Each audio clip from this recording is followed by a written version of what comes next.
Bayangkan sebuah kerajaan di mana prajuritnya bukan hanya manusia, melainkan barisan jin yang perkasa dan kawanan burung yang cerdas.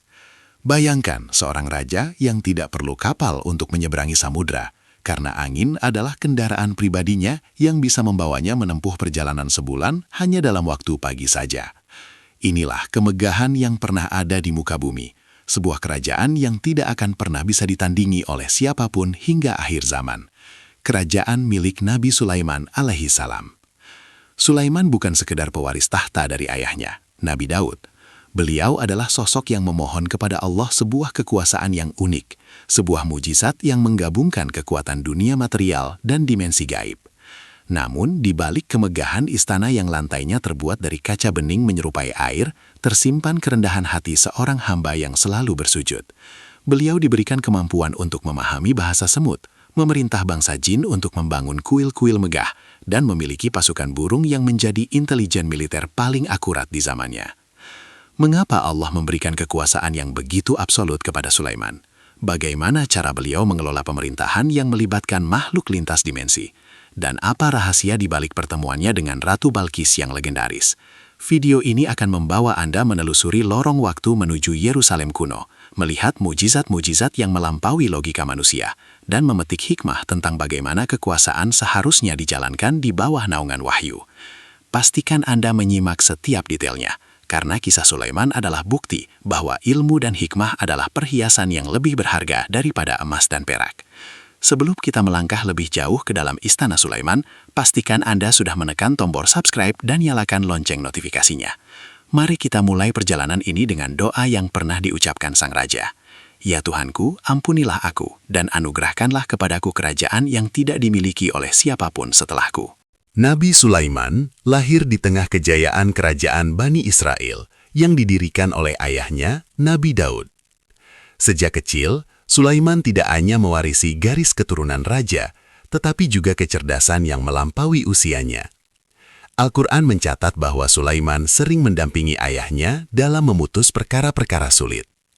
Salah satu momen krusial adalah ketika dua orang berselisih tentang kebun yang dirusak oleh ternak. Meskipun Daud memberikan keputusan yang adil, Sulaiman memberikan solusi yang lebih bijaksana, yang menguntungkan kedua belah pihak tanpa merugikan siapapun. Allah berfirman, "Maka kami memberikan pemahaman kepada Sulaiman tentang hukum yang lebih tepat." Setelah kewafatan Nabi Daud, Sulaiman naik tahta. Beliau tidak hanya mewarisi wilayah kekuasaan yang luas, tetapi juga mandat kenabian. Tugas pertamanya adalah memperkuat iman bangsanya dan membangun tempat ibadah yang agung, Baitul Maqdis.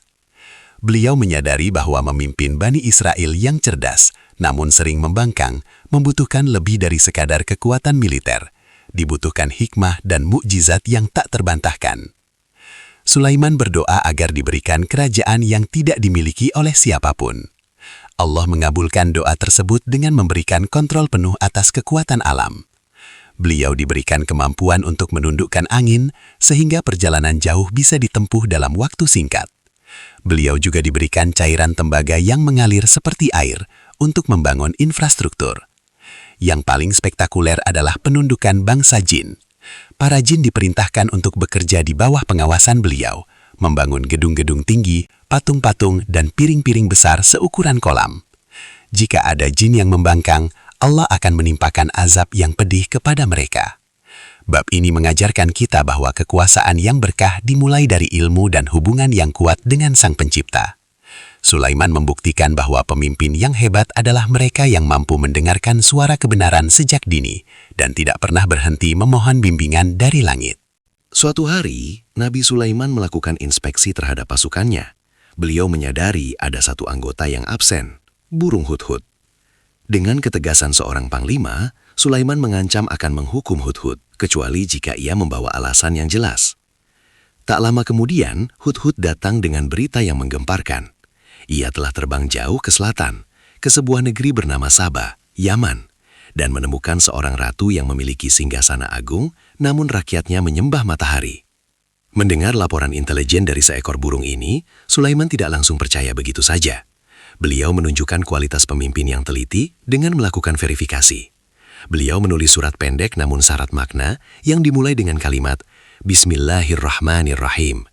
Janganlah kamu sombong terhadapku dan datanglah kepadaku sebagai orang-orang yang berserah diri. Surat itu dibawa kembali oleh Hudhud dan dijatuhkan tepat di hadapan Ratu Balkis. Ratu Balkis, yang dikenal cerdas dan diplomatis, mencoba menguji Sulaiman dengan mengirimkan hadiah-hadiah emas dan perhiasan yang sangat mewah. Ia ingin tahu apakah Sulaiman seorang raja dunia yang haus harta ataukah benar-benar seorang nabi. Namun, Sulaiman menolak hadiah tersebut dengan tegas. Beliau berkata kepada utusan ratu, "Apakah kamu akan menolong aku dengan harta? Apa yang diberikan Allah kepadaku lebih baik daripada apa yang diberikannya kepadamu." Beliau bahkan mengancam akan mendatangkan pasukan yang tidak akan sanggup dilawan oleh negeri Sabah. Diplomasi Sulaiman adalah diplomasi tauhid. Beliau tidak mengejar upeti, melainkan ketaatan kepada Allah. Bab ini menggambarkan betapa canggihnya sistem komunikasi di zaman Sulaiman dan bagaimana alam semesta, bahkan seekor burung kecil, bisa menjadi wasilah bagi hidayah sebuah bangsa. Sulaiman mengajarkan kita untuk selalu mengecek kebenaran berita dan menggunakan otoritas kita untuk mengajak orang lain menuju kebaikan, bukan untuk menumpuk kekayaan pribadi. Ratu Balkis akhirnya memutuskan untuk mendatangi Sulaiman di Yerusalem. Mengetahui sang ratu sedang dalam perjalanan, Sulaiman ingin menunjukkan sebuah mujizat yang akan meruntuhkan kesombongan intelektual ratu tersebut. Beliau bertanya kepada pasukannya, "Wahai para pembesar, siapakah di antara kamu yang sanggup membawa singgasananya kepadaku sebelum mereka datang kepadaku sebagai orang-orang yang berserah diri?" Seorang jin ifrit yang memiliki kekuatan fisik luar biasa menawarkan diri. "Aku akan membawanya kepadamu sebelum engkau berdiri dari tempat dudukmu." Ini adalah penawaran yang cepat, mengingat jarak antara Yaman dan Yerusalem sangat jauh. Namun ada sosok lain yang lebih hebat. Seseorang yang memiliki ilmu dari kitab berkata, "Aku akan membawa singgasana itu kepadamu sebelum matamu berkedip." Dan benar saja, dalam sekejap mata, singgasana megah Ratu Balkis sudah berada di hadapan Sulaiman. Melihat mujizat teleportasi yang luar biasa ini, Sulaiman tidak menepuk dada. Beliau justru berucap, "Ini termasuk karunia Tuhanku untuk mengujiku apakah aku bersyukur atau mengingkari nikmatnya." Sulaiman kemudian memerintahkan agar singgasana itu sedikit diubah bentuknya untuk menguji kecerdasan Balkis. Ketika Balkis tiba dan ditanya, "Serupa inikah singgasanamu?" Ia menjawab dengan sangat bijak, "Sepertinya memang ini dia." Balkis menyadari bahwa ia berhadapan dengan kekuatan yang melampaui sihir dan teknologi manusia manapun. Puncak dari kekaguman Balkis terjadi saat ia diajak masuk ke istana Sulaiman. Lantainya terbuat dari kaca yang sangat jernih di atas air yang mengalir. Balkis mengira itu adalah kolam air, sehingga ia menyingkapkan pakaiannya agar tidak basah. Sulaiman tersenyum dan berkata, "Sesungguhnya ini adalah lantai yang licin, terbuat dari kaca." Saat itulah Balkis bersimpuh dan berkata, "Ya Tuhanku, sesungguhnya aku telah berbuat zolim terhadap diriku sendiri dan aku berserah diri bersama Sulaiman kepada Allah, Tuhan semesta alam." Bab ini mengajarkan bahwa ilmu pengetahuan dan teknologi yang diberkahi Allah adalah alat dakwah yang paling efektif untuk menundukkan hati yang sombong. Meskipun Nabi Sulaiman memiliki pasukan jin yang menakutkan dan kekuasaan yang mendominasi, beliau memiliki kepekaan yang luar biasa terhadap makhluk yang paling lemah sekalipun. Suatu ketika, Sulaiman sedang memimpin barisan pasukannya yang besar melintasi sebuah lembah. Saat itu, seekor semut betina melihat kedatangan pasukan raksasa tersebut dan berteriak kepada koloninya, "Wahai semut-semut, masuklah ke dalam sarang-sarangmu, agar kamu tidak diinjak oleh Sulaiman dan pasukannya, sedangkan mereka tidak menyadari." Allah memberikan mukjizat kepada Sulaiman, sehingga beliau bisa mendengar suara kecil itu dari kejauhan. Mendengar kekhawatiran semut tersebut, Sulaiman tidak tertawa meremehkan. Sebaliknya, beliau tersenyum dengan tawa yang penuh syukur. Beliau langsung memerintahkan pasukannya untuk berhenti dan berbelok arah agar tidak menginjak sarang semut tersebut. Sulaiman kemudian berdoa, "Ya Tuhanku, anugerahkanlah aku ilham untuk tetap bersyukur atas nikmat-Mu yang telah Engkau anugerahkan kepadaku dan kepada kedua orang tuaku." Peristiwa ini menunjukkan sisi kemanusiaan dan spiritualitas Sulaiman yang mendalam. Beliau tidak merasa tinggi hati meskipun angin dan jin berada di bawah perintahnya. Bagi Sulaiman, keselamatan seekor semut sama pentingnya dengan martabat kerajaannya. Ini adalah teladan kepemimpinan yang etis. Seorang penguasa sejati adalah ia yang peduli pada rakyat yang paling kecil dan tidak terlihat. Kepekaan Sulaiman terhadap bahasa alam semesta adalah pengingat bagi kita semua bahwa setiap makhluk di bumi ini bertasbih dan memiliki peran dalam ekosistem Allah. Kepemimpinan yang zalim seringkali menggilas yang lemah demi kemajuan. Namun kepemimpinan Sulaiman menunjukkan bahwa kekuatan besar harus dibarengi dengan kelembutan yang besar pula. Bab ini mengajak kita untuk merenungkan, jika seorang raja dunia yang paling sibuk saja bisa berhenti demi seekor semut, lantas mengapa kita manusia biasa seringkali begitu angkuh terhadap sesama makhluk hidup? Kehidupan Nabi Sulaiman tidak selamanya tentang kemenangan. Beliau juga mengalami ujian-ujian berat yang menguji kecintaannya kepada Allah. Salah satu kisah yang diabadikan adalah ketika beliau sedang memeriksa kuda-kuda perang pilihannya yang sangat indah pada sore hari. Saking asyiknya memeriksa dan mengagumi kekuatan kuda-kuda tersebut, waktu ibadah sore beliau terlewat atau terganggu. Menyadari hal ini, Sulaiman merasa sangat menyesal.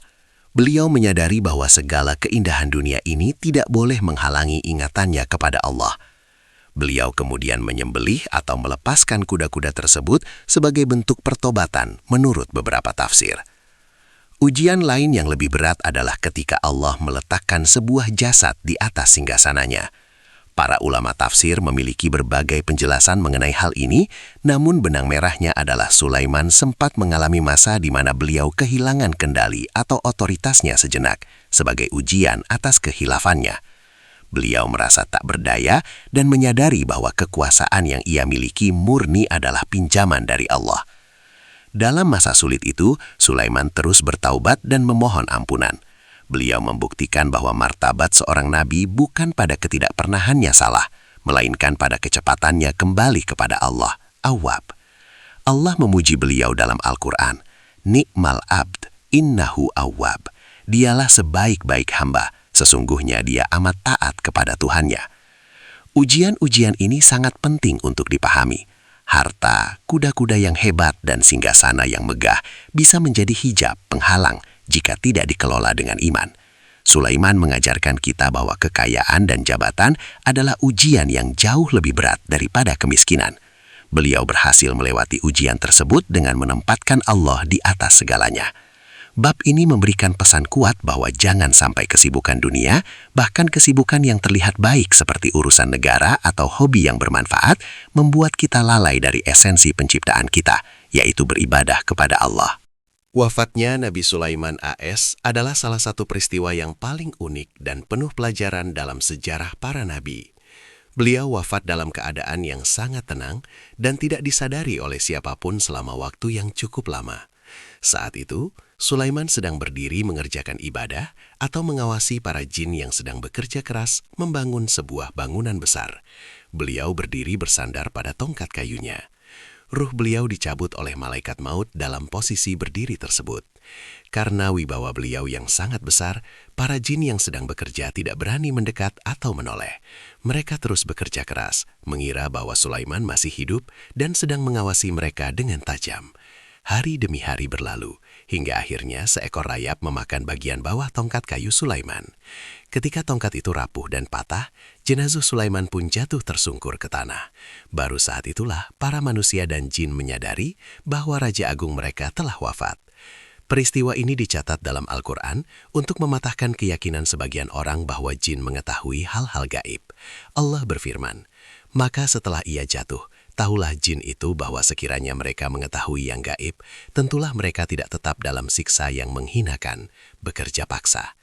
Kematian Sulaiman mengajarkan kita tentang kefanaan kekuasaan dunia. Meskipun beliau memiliki kerajaan yang mencakup dimensi jin dan angin, pada akhirnya beliau tunduk pada hukum kematian. Selain itu, cara wafatnya menjadi bukti bahwa hanya Allah yang mengetahui masa depan dan hal gaib.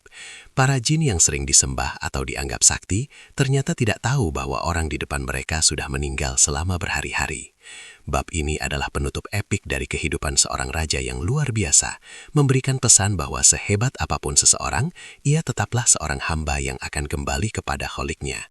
Kekuasaan Sulaiman berakhir dengan cara yang membuktikan kekuasaan Allah yang jauh lebih mutlak. Kisah Nabi Sulaiman AS adalah puncak dari sejarah kemegahan Bani Israel. Beliau meninggalkan warisan yang tidak hanya berupa puing-puing istana atau Baitul Maqdis, tetapi warisan berupa sistem pemerintahan yang adil, teknologi yang digunakan untuk ibadah, dan spiritualitas yang tidak goyah oleh harta. Sulaiman mengajarkan kita bahwa dunia ini bisa berada di tangan kita, asal jangan biarkan ia masuk ke dalam hati kita. Ada 3 pelajaran utama yang harus kita bawa pulang dari kisah sang Raja Nabi. Syukur adalah penjaga nikmat. Sulaiman selalu mengaitkan setiap keberhasilannya dengan Allah. Kalimat hadza min fadli rabbi, ini adalah karunia Tuhanku, harus menjadi zikir harian kita saat mendapatkan kesuksesan. Ilmu adalah kunci otoritas. Kelebihan Sulaiman atas Daud dan kelebihan orang yang membawa singgasana Balkis, semuanya berbasis pada ilmu. Jangan pernah berhenti belajar, karena ilmu akan membawa kita pada solusi yang tidak terpikirkan oleh orang lain. Kasih sayang pada yang lemah. Seorang pemimpin besar diukur dari bagaimana ia memperlakukan makhluk yang paling tidak berdaya, seperti semut di lembah. Terima kasih telah menyimak perjalanan hidup Nabi Sulaiman AS hingga selesai. Semoga kisah ini menginspirasi Anda untuk menjadi pribadi yang bijaksana, rendah hati, dan selalu bersyukur atas setiap nikmat yang Allah berikan. Jika Anda merasa video ini bermanfaat, jangan ragu untuk menekan tombol like dan share kepada teman atau keluarga Anda. Mari kita viralkan sejarah para nabi yang penuh hikmah ini. Jangan lupa tulis di kolom komentar, "Ya Allah, karuniakanlah kami hikmah dan rasa syukur seperti Nabi Sulaiman." Pastikan Anda mengikuti kisah Nabi selanjutnya yang tak kalah menakjubkan. Saya, Suara Surau, pamit undur diri. Wassalamualaikum warahmatullahi wabarakatuh.